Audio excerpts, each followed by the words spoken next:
Hi, friends. Welcome to She Said, She Said. I'm Laura Cox Kaplan. If you're new to this podcast, each week I talk to a really broad array of interesting women about their journeys, about the advice that they have for others, about their experiences, how they've overcome big challenges and small. It's really about paying it forward. They are sharing what they've learned to help all of us, whatever our goals, dreams, and aspirations may be.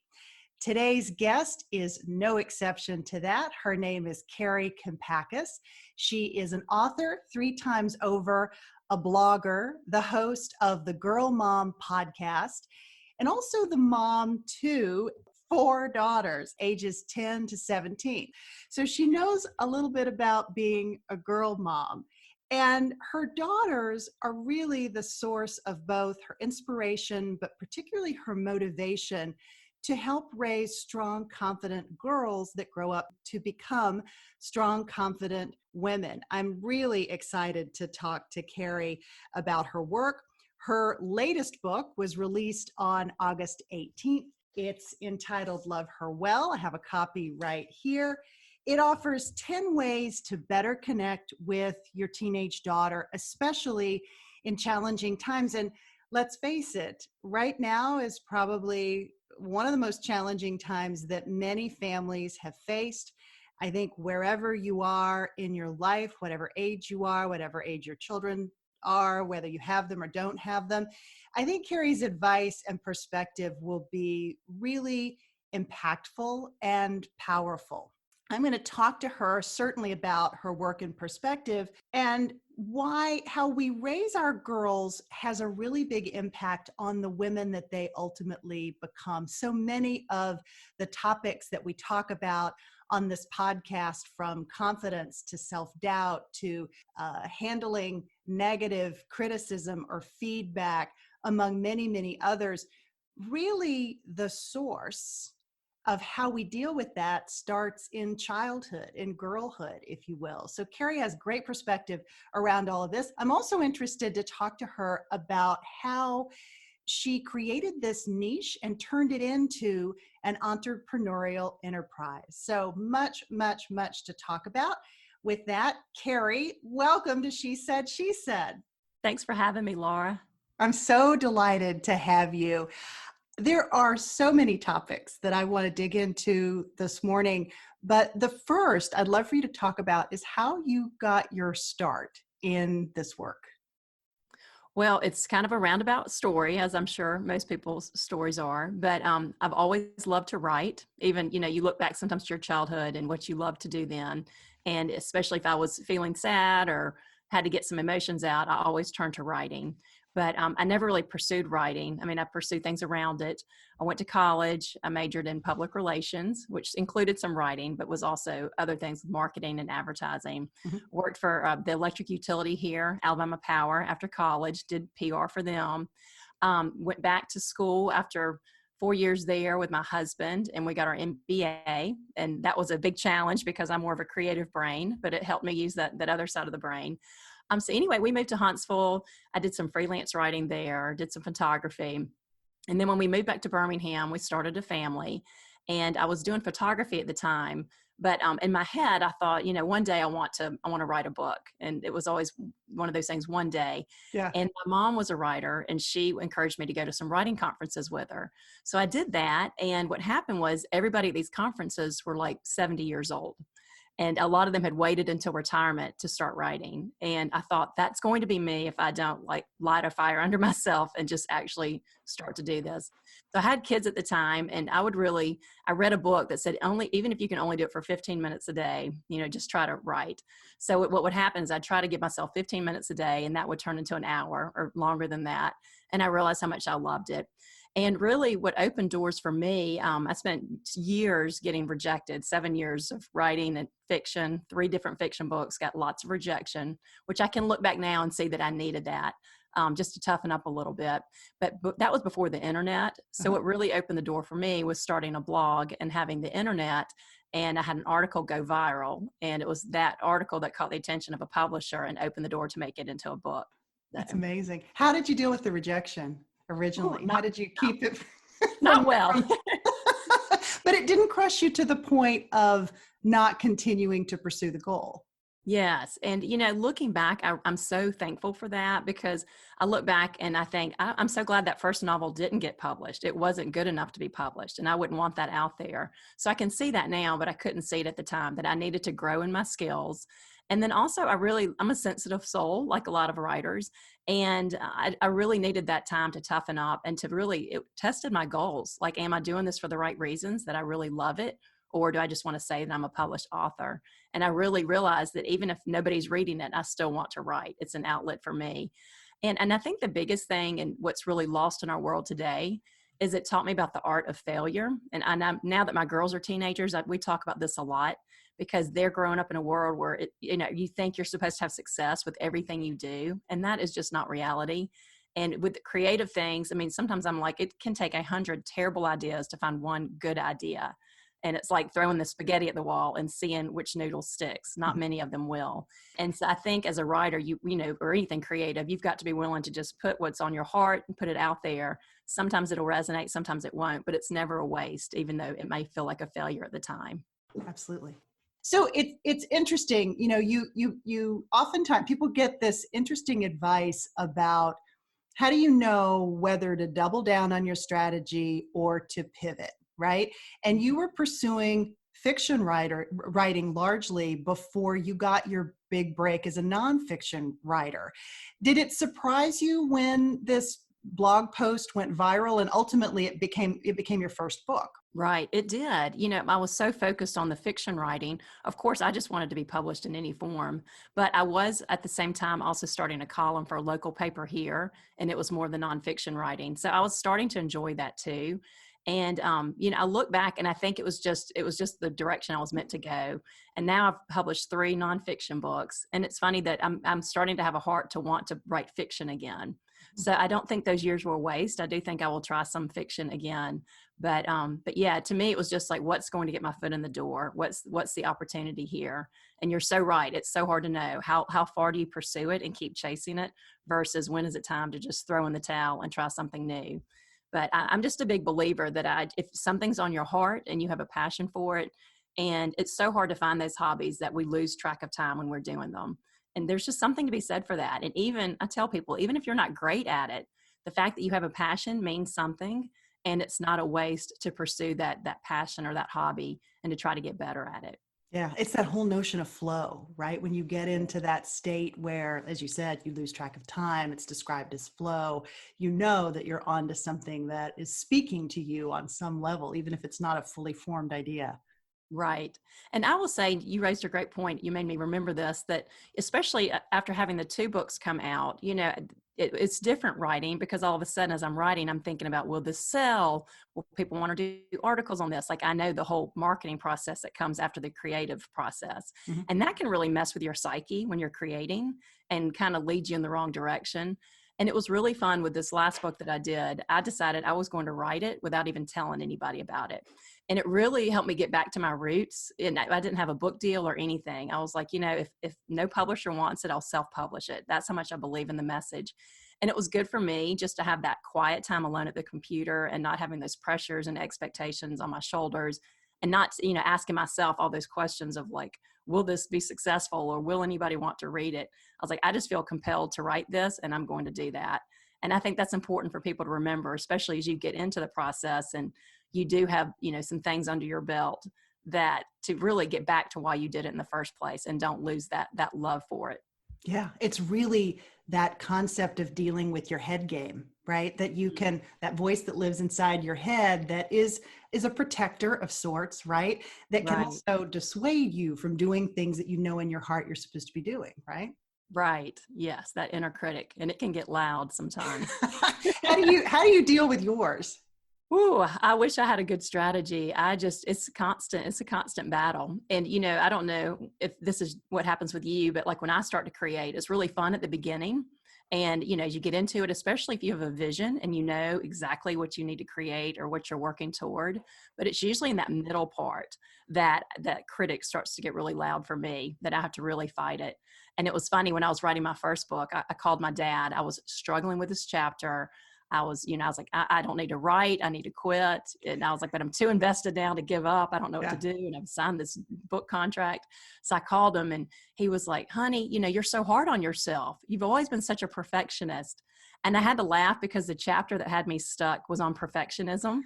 And I was, sharing the story of how I used to be such a perfectionist in college. And, this is some ways I worked through it. And it just hit me that we don't really ever outgrow those weaknesses or that inner critic inside us, that we learn how to deal with it and work with it and talk back to it, but it's still there. Yeah, absolutely. I mean, we could go in so many directions with this conversation, but I want to pivot and talk specifically about your work.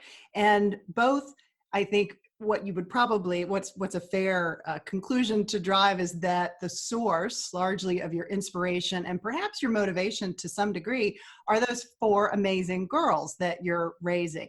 I'd love for you to talk about how you think about using them as inspiration, but also protecting their privacy. I've read a couple of things that you've written about the importance of privacy. Maybe talk about how you achieve that balance of getting the inspiration from them, but not revealing any information that they would be embarrassed by. Right. And I think that is something we have to be so mindful of as they enter the teenage years.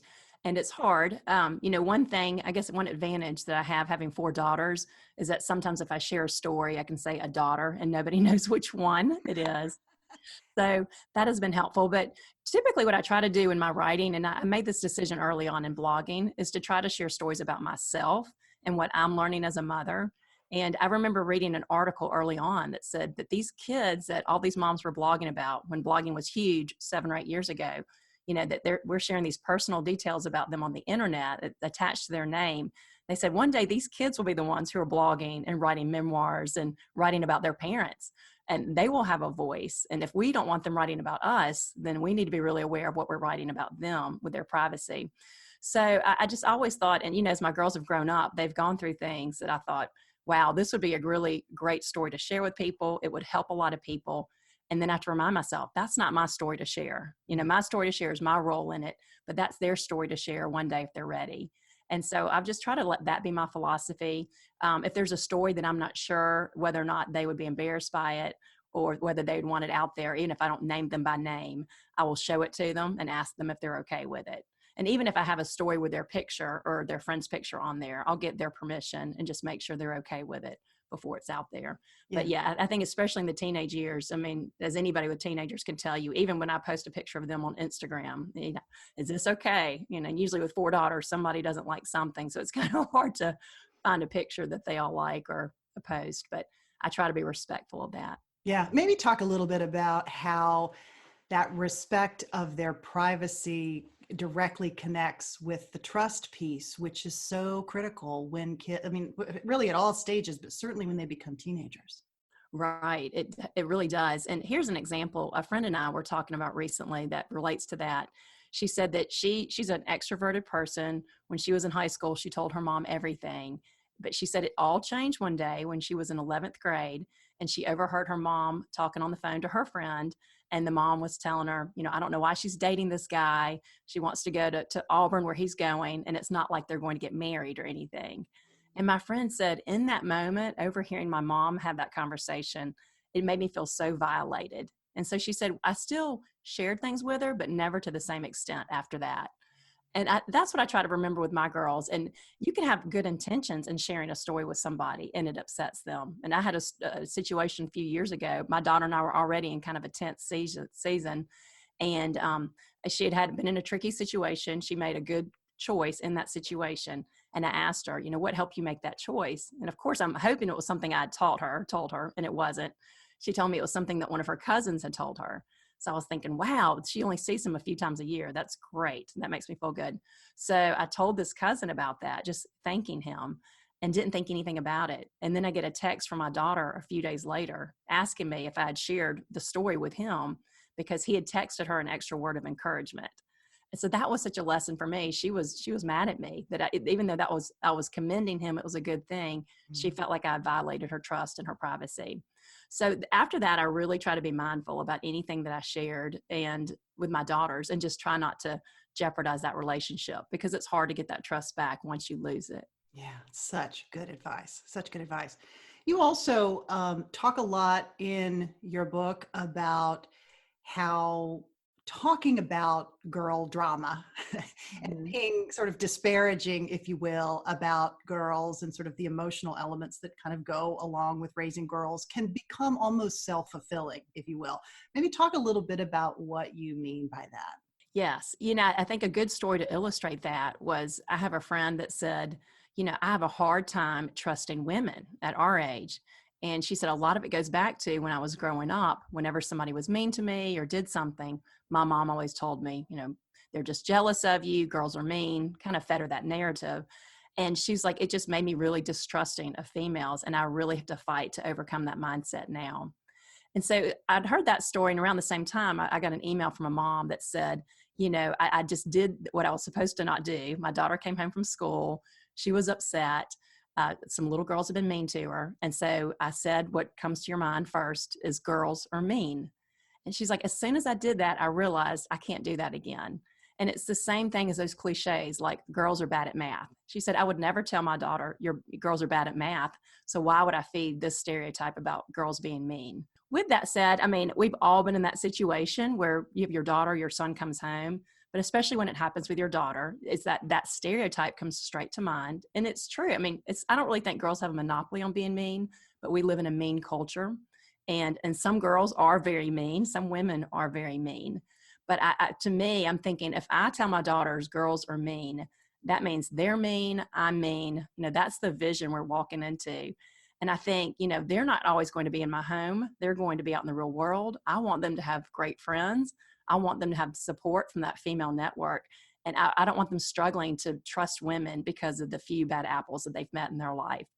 And so it really made me mindful of what we're teaching our daughters as moms, especially as they are hurt, to not reach for that low hanging fruit and just go straight to the girls are mean cliche, to really think of a way that, okay, this is painful, empathize with them, but really find a better life lesson to bring out of it. Yeah, I love the idea that it really is an investment in their future. I mean, the whole of parenting, of course, is about that, but I really have never really sort of thought of it in that framework. I mean, it's an incredibly powerful way of thinking about that.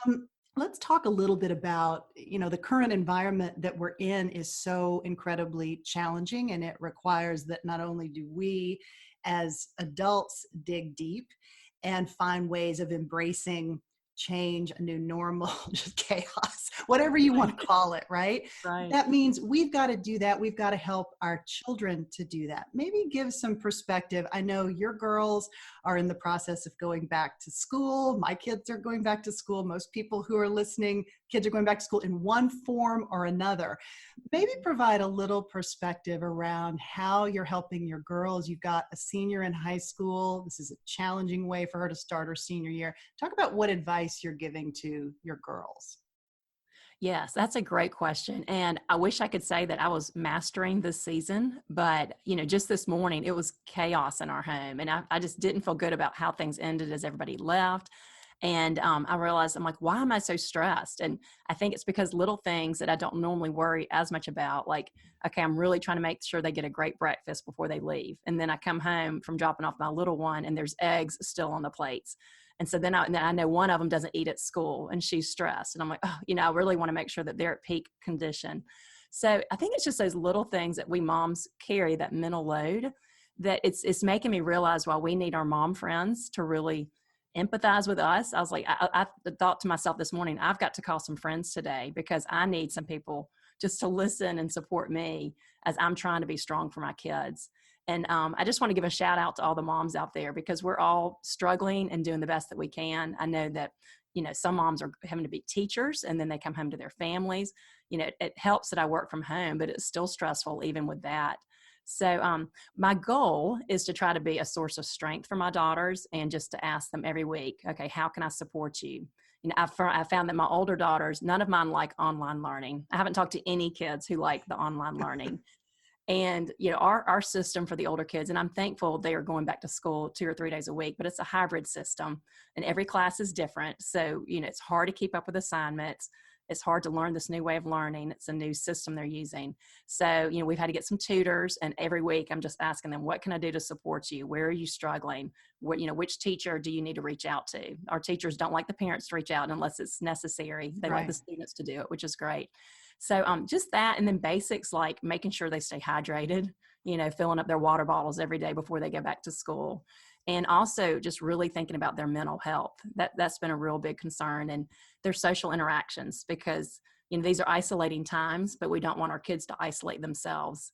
And so really just making sure they have those warm relationships, and that not only inside the home, but also with friends, as they can safely get together with them. Yeah, you touched on something that I think is such an important piece, and this came up in a conversation that I had with Marissa Porgas on a previous episode.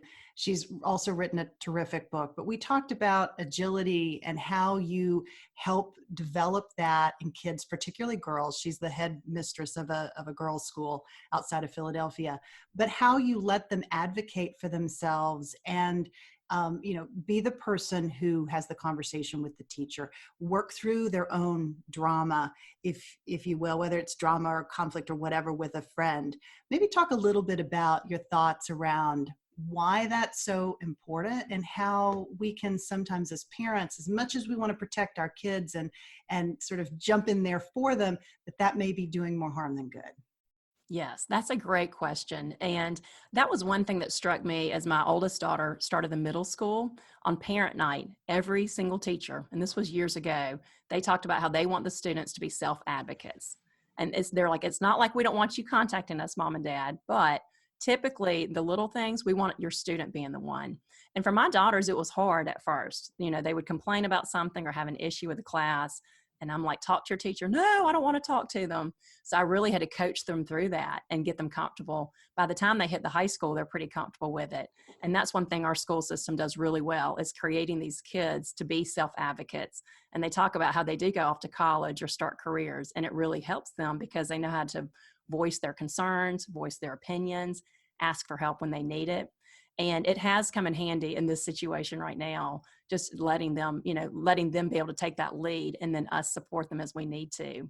And something that's really, I've been thinking about lately is, I know that we might not be getting the school education we want this year, that it's not going to be up to par. None of us are operating at peak performance right now. Mm-hmm. But I do think that our kids, and the parents too, we're getting a life education that can really serve our kids well. And I think about my daughter who's going to college next year, that she's learning some life skills about how unpredictable life can be, about, trying to be kind in a world that people are angry and upset, trying to get along with people, just lessons in resiliency. And like you said, pivoting, and plan A is not working out. Okay, we're going to go to plan B or plan C or plan D and make the best of it.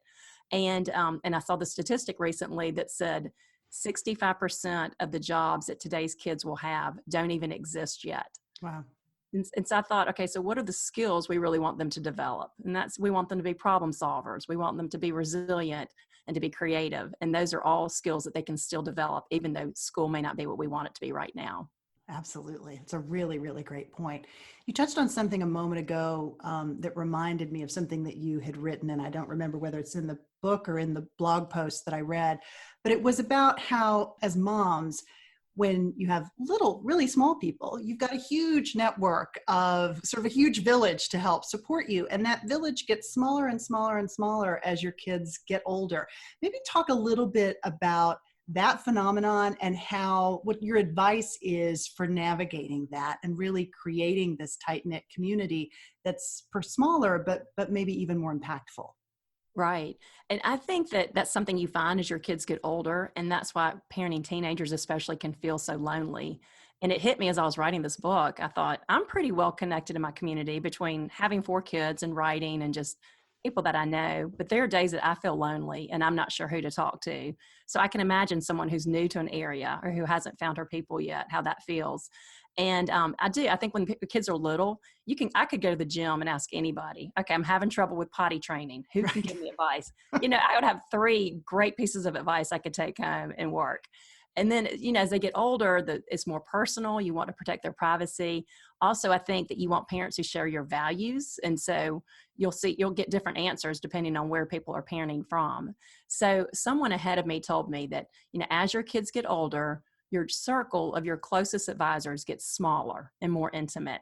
And what I've learned is just to be, I don't want to say be careful who I listen to, but really be intentional in who I reach out to for help. If I'm struggling with something, I try to think, okay, who is someone that could give good advice on this matter? And I've even called my priest before. Sometimes I call him and say, help me think through this. And that's something I wish I'd done when my kids were little. So I think for every person, it'll be different. For some people, it might be their sister or their therapist or their spiritual leader or their spouse, somebody, but we all need those people in our life that can, that know our children, that aren't going to judge our children or us as we share these personal things with them. And I've also found too, with each daughter, each of them have certain friends that I'm close with the moms. And so a lot of times those moms, if it's a particular child, I might reach out to their friend's mom because she knows my child, she knows the situation. I know that she's going to give me good advice, and they'll do the same with me as well. So my circle might look a little different with each child. Yeah. I mean, it really feels like what you're describing is a lot of what you've included in your terrific new book, which came out on August the 18th. 10 ways to find joy and connection with your teenage daughter. In this book, Love Her Well. Maybe talk a little bit about why this book. You mentioned that you started writing it. You didn't really reach out to the publisher. You didn't tell anybody that you were writing this particular book. Maybe talk about why you were inspired to write this particular book. Yes, I think I mentioned, I wrote 2 books for teenage girls back in 2014 and 2016. And it's really speaking, those are books that are speaking directly to them, right? And this book is really more speaking to the mom. Right. And that's just where the door of opportunity opened, was writing for teenage girls. I was writing for moms before that, but that opportunity came about. I started writing for teenage girls. It took me a while to find the right voice, but after I did, I loved it. And I loved speaking to that age group. And what happened was I would travel around the country and meet their moms, because it was usually their moms buying the books or bringing them to an event. And the moms would ask me, oh, this is great. You took the thoughts in my head and put them on paper. She doesn't always listen to me. It's good for her to hear this from someone else. And then they would ask me, when are you going to write a book for us, for the moms? And in my head, I'm thinking never, because, moms are a harder audience. And I thought, who feels qualified to write a parenting book? Right. And I thought maybe in 20 years, but not now. But what happened was, as my daughters got older and they started going through the teenage years, and I started struggling as a mom, and I realized there weren't a lot of positive resources out there, that most things on raising teenagers is sad. If you Google teenage daughters and mothers, or just teenage daughters, it's all negative. And it just really feeds that stereotype. And I thought, I don't want that to be my daughter's last years at home. And I don't want to parent from that place of defeat and anger. I want to finish strong and try to build a good foundation for our long-term relationship. So that was really the impetus. And then my heart softened for the moms of teenage girls, because I realized how hard it was. So I knew once the idea for this book came, I knew that I was meant to write it. But of course, within 2 weeks of starting to write it, one of my daughters and I started to lock horns. We went through a hard season, and I really wanted to quit. It's that inner voice, that inner critic. Right. And I had to just stop and ask myself, am I going to accept defeat and feel totally unqualified? Or am I going to lean into this feeling, knowing that this is how a lot of moms reading this book are feeling right now? And they're not expecting me to be a perfect mom. They actually will like it better if I can admit that I'm in the trenches with them, figuring it out. So that was really the heart behind it. And also just knowing that it's not just the personal experiences I've had, it's the moms that I've been able to meet. I've met so many wise and smart mothers and women, and I see how much they love their daughters as they tell me about them or bring them to events. And I just think I've been so blessed to learn from them, and it's helped my parenting strategy. And this is a way for me to pass on what I've learned to other moms too. Yeah, you open the book with a great story. It's sort of a mini meltdown in your closet, which if anybody's a mom of kids of any age, I think would probably relate to that. Yes. Yeah, I think that I needed to, just to start from that place of I've been there, and I want you to know up front that I'm not a perfect mom and I mess up all the time, but that's okay. We all do, and we can learn from that and move forward. Yeah. You talk in the book about one concept is around knowing your worth and your value, especially as it relates to relationships, and that the way in which we coach and guide our girls in their relationships with friends also carries over to their relationships with significant others later Right. on in life, and how they think about their own personal value. And it struck me when I read that on so many levels, including the fact that when women grow up, that so much of the time it is hard for us to know our value, to understand our value in an organization. In, you can sort of take it from the sort of emotional personal level and extrapolate that into career and other areas as well. Maybe talk a little bit about your perspective on helping girls to know their value and navigate relationships that can work either in favor of that or against it, perhaps. Yes. I read a statistic a few years ago. I think it was Mighty Girl where I saw it published, but it said that a girl's self-esteem peaks at 9 years old. And I thought, that is so sad. Like, I'm so glad these little girls feel good about themselves, but it makes me sad that the big girls don't. Did you And see I felt that in like, your own girls? right. I think it's the self-consciousness that Yeah. you see the most, and the start to worry about what their friends think or what their friends will think about them doing this or this picture or whatever. And I saw it play out even before my girls were teenagers. We live near a middle school. It's right across the street from us. And so what would happen, my girls were at the elementary school at the time. So I would go to the elementary school. I see these kids, they're very authentic. They're all themselves. They're not scared to be themselves. They don't know that everybody's watching them as much. And then I'd watch the middle schoolers going to school in the morning. They're dressed like clones. They're huddled together. They have fear on their faces. And I'm thinking, what happened from elementary school to middle school? Like, I could visually see it. And I think for girls and women, we're so relationship driven that we care so deeply about our relationships. And that makes us care what people think about us. Right. And I, spent a whole year writing the book Light. And it's basically about living for God's approval versus the world's approval. And it really made me self-reflect on myself as a people pleaser, and how much I like to be liked and how good that feels. And so I think for girls that, as they start to care about what people feel, and sometimes they care more about what their friends think of them than what they think of themselves, that those are the things that can really lead us off track, especially in the middle school years. If they care too much about popularity, they might do anything to stay in the right crowd, even if their friendships aren't real and aren't genuine. And I think it's those little things that kind of put us on the path that helps us devalue ourselves and not really understand our worth.